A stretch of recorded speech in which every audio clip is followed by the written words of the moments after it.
할렐루야, 친구들 만나서 반갑습니다. 복된 주일 하나님의 말씀을 통해 우리의 믿음과 지혜가 자라가길 축복합니다. 이 시간 먼저 사도신경으로 우리의 신앙을 고백하심으로 11월 7일 최학부 영상 예배를 하나님께 드리겠습니다. 전능하사 천지를 만드신 하나님 아버지를 내가 믿사오며 그 외아들 우리 주 예수 그리스도를 믿사오니 이는 성령으로 잉태하사 동정녀 마리아에게 나시고 본디오 빌라도에게 고난을 받으사 십자가에 못 박혀 죽으시고 장사한 지 사흘 만에 죽은 자 가운데서 다시 살아나시며 하늘에 오르사 전능하신 하나님 우편에 앉아 계시다가 저리로서 산 자와 죽은 자를 심판하러 오시리라. 성령을 믿사오며 거룩한 공예와 성도가 서로 교통하는 것과 죄를 사하여 주시는 것과 몸이 다시 사는 것과 영원히 사는 것을 믿사옵나이다. 아멘.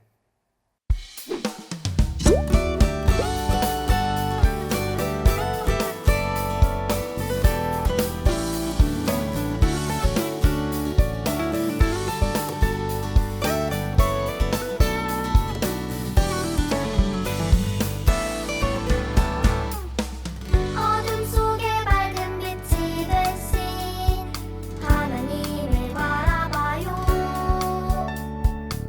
강하신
오늘 함께 나눌 말씀은 학개 2장 1절부터 9절 말씀입니다. 그 중에서 우리는 6절부터 9절 말씀만 다 함께 읽도록 하겠습니다. 만군의 여호와가 이같이 말하노라. 조금 있으면 내가 하늘과 땅과 바다와 육지를 진동시킬 것이요 또한 모든 나라를 진동시킬 것이며 모든 나라의 보배가 이르리니 내가 이 성전에 영광이 충만하게 하리라. 만군의 여호와의 말이니라. 은도 내 것이요 금도 내 것이니라. 만군의 여호와의 말이니라. 이 성전의 나중 영광이 이전 영광보다 크리라. 만군의 여호와의 말이니라. 내가 이곳에 평강을 주리라. 만군의 여호와의 말이니라. 아멘. 네, 오늘 말씀 제목은 하나님의 영광을 올바르게 바라보아요입니다. 여러분, 이 사진을 보시면 어떻게 보이시나요? 지그재그로 보이지 않나요? 보기에는 그렇지만 사실 이 사진은 평행선을 이루고 있는 그림입니다. 색칠된 부분들이 어긋나게 되어 있어서 평행선마저도 다르게 보이는 이것을 바로 착시효과라고 합니다. 다른 그림을 볼까요? 자, 실제로는 같은 모양이지만 주변 사물의 모양에 따라 더 크게 보이거나 더 작게 보여서 진짜를 구별하지 못합니다. 이렇게 착시 효과는 사물의 크기나 색깔, 성질을 제대로 확인할 수 없는 현상을 의미합니다. 이러한 착시 효과가 우리의 삶에 자주 일어난다라고 생각해 보세요. 무엇 하나도 올바르게 인식하지 못해 불편한 삶이 될 것입니다. 그래서 때론 보이는 것만으로 판단하는 것은 위험할 수도 있다라는 것이죠. 착시 효과는 아니지만 보이는 것만으로 판단해선 결코 그 의미를 알 수 없는 상황이 오늘 말씀에도 나오는데요. 이 말씀을 통해 우리 모두가 올바르게 보는 인식을 발견하길 바랍니다. 오늘 우리가 살펴본 이 말씀, 학개 선지자의 시대는 바벨론에 의해 예루살렘 성전이 완전히 파괴된 상황에서 대략 66년이라는 시간이 지난 때입니다. 예루살렘 성전이 무너졌다라는 것은 유다 사람들이 바벨론 나라의 포로가 되었다라는 것을 의미하고 있습니다. 바벨론의 포로가 된 남유다는 페르시아 왕 고레스로부터 다시 예루살렘으로 돌아갈 것을 허락받습니다. 그래서 남유다 백성은 예루살렘 성전을 짓기로 하지만 사마리아의 방해로 또다시 성전을 짓지 못하고 말았습니다. 그렇게 시간이 흘러 페르시아의 다음 왕이었던 다리오 왕이 남유다에게 다시 한번 예루살렘 성전을 지을 것을 명령합니다. 이때가 바로 우리가 오늘 읽은 학개 말씀의 배경이자 학개 선지자가 하나님께 말씀을 받은 것을 우리는 확인할 수 있습니다. 학개 1장 1절 말씀을 보시면 다리오 왕 제2년 여섯째 달 곧 그 달 초 하루에 여호와의 말씀이 선지자 학개로 말미암아라고 말씀합니다. 이 말씀을 통해 하나님은 본격적으로 무너진 예루살렘 성전을 다시 지을 것을 말씀하고 있습니다. 바벨론의 침략으로 예루살렘을 떠난 남유다 사람들은 포로의 삶을 경험하면서 성전을 다시 짓는 것에 대한 열정이 사라졌어요. 그리고 그들의 마음에는 성전보다는 자신들의 살 집을 더 중요하게 생각했던 것입니다. 이것은 그들의 마음이 하나님을 떠났다라는 것을 알 수 있어요.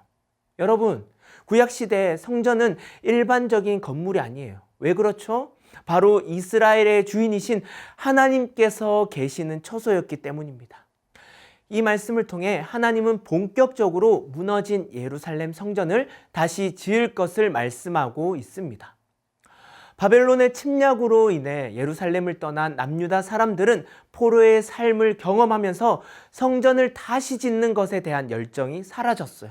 그리고 그들의 마음에는 성전보다 자신들이 살 집을 더 중요하게 생각했습니다. 이것이 무엇입니까? 그들의 마음이 하나님을 떠났다라는 것을 알 수 있습니다.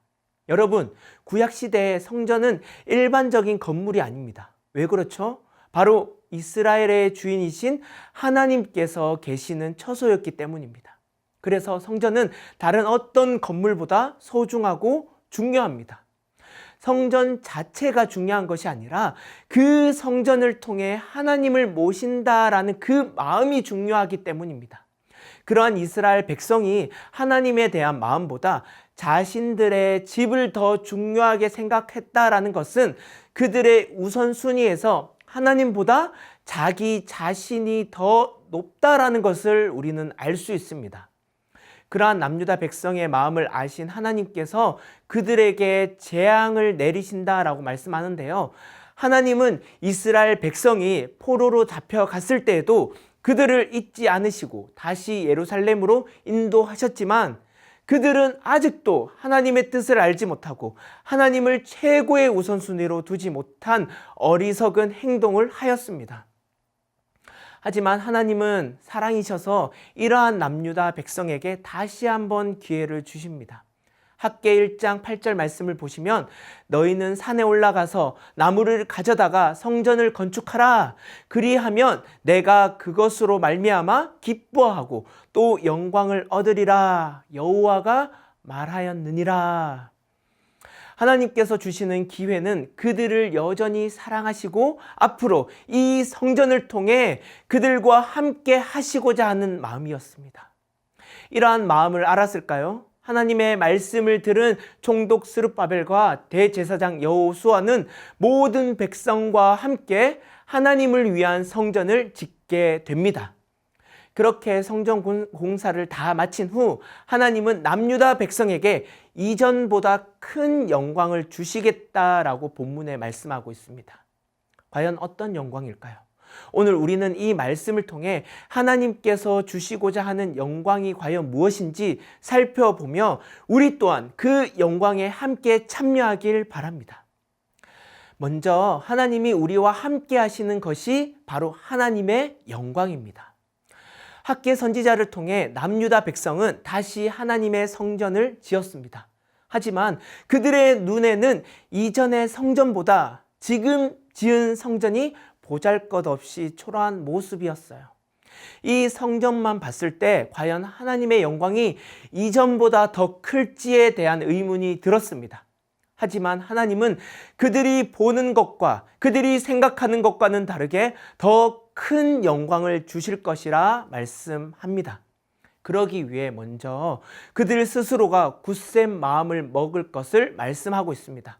학개 2장 4절 말씀을 보시면 굳세게 할지어다 라는 말씀을 스룹바벨과 여호수아와 모든 백성에게 무려 3번이나 반복하십니다. 그만큼 하나님은 개인적으로나 전체적으로 그들 눈에 보이는 것과 그들이 생각하는 것을 통해 하나님의 영광이 약해지지 않았음을 말씀합니다. 비록 지금 성전이 이전에 있었던 성전보다 보잘것없이 초라한 모습이라 할지라도 하나님은 그들이 지은 이 성전에 거하시며 크신 영광을 부어주실 계획입니다. 그 영광의 계획을 어떻게 실천하시겠습니까? 내가 너희와 함께 하노라. 하나님께서 그들과 함께 계시기에 그곳이 초라한 곳이라 할지라도 주의 영광을 충분히 느낄 수 있습니다. 그렇기 때문에 눈에 보이는 것으로 그들의 마음이 사로잡혀 하나님과의 함께 하심을 느끼지 못한다면 그만큼 안타까운 일은 없을 것입니다. 다른 무엇보다 하나님 그분을 최고의 우선순위로 둘 때 진정한 영광을 느낄 수 있습니다. 우리도 마찬가지입니다. 내가 어디서 무엇을 하는 것으로 하나님께 영광을 두기 이전에 먼저는 하나님이 나와 함께 계신다라는 그 믿음으로 살아가는 인생이 되길 바랍니다. 그럴 때 나의 우선순위가 다른 것이 아닌 하나님 한 분만으로 만족하며 그분을 위해 내가 어디에서 무엇을 할지에 대한 올바른 방향성을 가지게 될 것입니다. 두 번째로 예수 그리스도를 통해 하나님의 영광이 최종적으로 완성되었습니다. 하나님은 눈에 보이는 성전의 크기나 화려함으로 영광을 나타내시는 분이 아니십니다. 하나님은 지금의 성전이 이전 영광보다 클 것이라고 말씀하셨어요. 이것은 앞으로 계속해서 크게 성장한다라는 뜻입니다. 그렇습니다. 하나님의 영광은 눈에 보이는 것을 넘어 앞으로의 시선으로 말씀하고 계십니다. 그 영광의 최종이 무엇입니까? 바로 예수 그리스도를 통해 완성되었습니다. 요한복음 2장 21절 말씀을 보시면 예수님께서 친히 성전이라고 말씀하십니다. 그리고 주님께서 사흘 동안 그 성전을 일으키시겠다라고 하십니다. 이 말씀을 통해 예수님께서 학계 선지자에게 말씀하신 성전의 영광을 완성하셨음을 우리는 알 수 있습니다. 하나님이신 예수님은 성전된 육신으로 이 땅에 내려오셔서 단번에 십자가에 들이신 것과 부활 사건을 통해 우리는 이전보다 훨씬 큰 영광을 누리게 되었습니다. 하나님은 이러한 구원 계획을 가지고 계십니다. 여러분, 하나님께서 영광의 계획을 어떻게 실천한다고 했나요? 내가 너희와 함께 하노라 라고 말씀하셨습니다. 그 말씀이 예수님이 이 땅에 오셨을 때 그의 이름을 임마누엘이라 라고 하셨습니다. 그 이름의 뜻이 무엇일까요?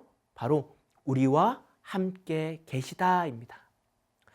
하나님의 뜻과 계획은 시간과 공간을 넘어 반드시 이루어 가십니다. 우리의 생각으로 하나님을 바라보면 한없이 제한적인 모습만 보이게 됩니다. 오늘 말씀을 통해 하나님의 시선으로 이 땅과 나를 바라보시길 바랍니다. 비록 초라한 성전이라 할지라도 하나님은 이 성전을 통해 이전 영광보다 크신 예수님을 이 땅에 보내셔서 완성케 하셨습니다. 그렇게 하나님을 담대히 신뢰하는 우리가 그리스도의 몸된 성전입니다. 그러므로 하나님의 말씀을 따라 살아갑시다. 사람들은 보이는 것에 신경을 많이 쓰고 보이는 것으로 판단하기 쉽습니다. 하지만 예수 그리스도를 믿는 우리는 눈에 보이는 것을 넘어 하나님의 시선으로 바라보는 믿음의 다음 세대가 되길 바랍니다. 특별히 우리에게 주신 하나님의 이 말씀을 담대히 신뢰하며 나아가길 바랍니다. 고레스 왕에게 말씀하신 성전을 건축하라라는 이 말씀은 다리오 왕을 거쳐 예수님이 오시기까지 계속해서 하나님은 역사하고 계셨습니다. 이러한 하나님의 말씀이 오늘날 우리에게도 역사하실 것을 믿는 자들은 담대히 이 하나님의 말씀을 따라 살아가길 바라요. 그리고 우리 자신이 예수님이 거하시는 성전이라는 이 사실을 잊지 마시고 나 자신을 통해 하나님의 영광을 드러내는 우리 친구들이 되길 예수님의 이름으로 간절히 축복합니다. 이 시간 우리 이 말씀을 기억하며 우리 다 같이 기도하겠습니다. 하나님 아버지 은혜를 감사합니다. 저희들이 주님이 계시는 몸된 성전임을 기억하며 주의 영광을 위해 살아가게 하여 주시옵소서. 저희들의 시선으로 이 땅과 하나님과 나 자신을 바라보는 것보다는 하나님의 시선으로 이 세상과 나 자신을 바라보며 하나님을 온전히 신뢰하며 담대히 하나님의 말씀을 따라 살아가는 귀한 믿음의 다음 세대가 되게 하여 주시옵소서. 하나님, 이 말씀을 붙들고 한 주간 살아갈 때 성령 하나님 저희들에게 힘과 능력을 부어 주시옵시고 저희들 가운데 역사하시고 나와 함께 계시는 그 예수님, 그 하나님으로 말미암아 내가 이 땅 가운데서도 하나님의 영광을 드러내며 하나님의 영광을 위해 살아갈 수 있는 귀하고 멋진 귀한 주님의 자녀들로 저희들을 성장시켜 주시옵소서. 그렇게 하실 주님을 기대하며 찬양하며 이 모든 말씀 살아계신 예수 그리스도 이름으로 감사하며 기도드립니다. 아멘. 이 시간 주기도송으로 예배를 마치겠습니다.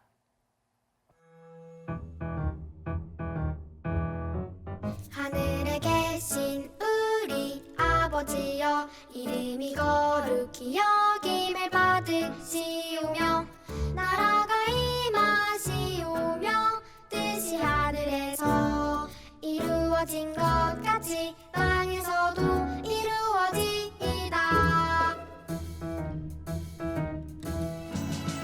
오늘 우리에게 일용할 양식을 주시옵고 우리가 우리에게 죄 지은 자를 사하여 준 것 같이